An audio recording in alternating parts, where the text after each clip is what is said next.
শান্তিপুর ফুলিয়া কৃষিপল্লী এলাকা থেকে গতকাল রাতে উদ্ধার হওয়া 18টি তাজা বোমা উদ্ধার করে নিষ্ক্রিয় করল পুলিশ। আজ বোম ডিসপোজাল স্কোয়াড, স্বাস্থ্য দপ্তর এবং শান্তিপুর অগ্নি নির্বাপন দপ্তরকে সঙ্গে নিয়ে শান্তিপুর থানার পুলিশ ফুলিয়া তারাপুর এলাকায় একটি চাষের জমিতে বোমাগুলি নিষ্ক্রিয় করে। আপনারা দেখছেন বনশ্রী নিউজে।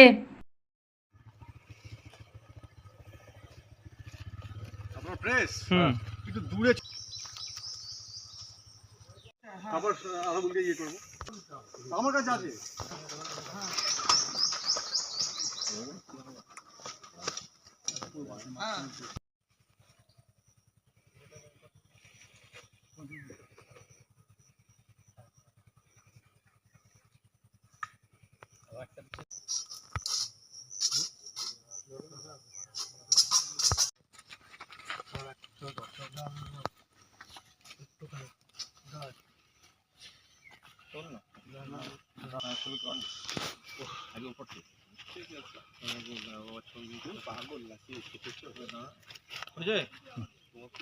আপনাদের ছবি দিয়ে দিচ্ছে, ঠিক আছে? আপনারা দাদা আপনি এখান থেকে একটু গাড়ির কাছ থেকে চলে আসেন, এইখান থেকে এসে আপনি কি মুখ করুন।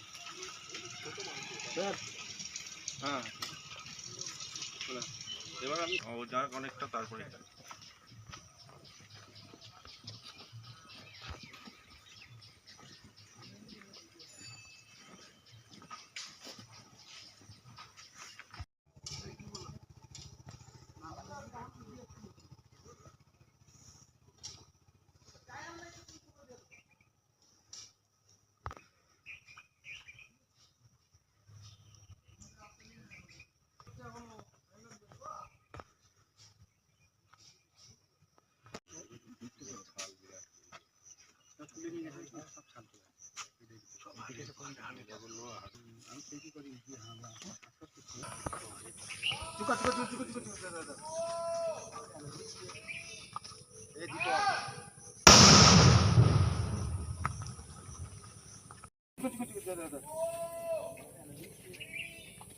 এই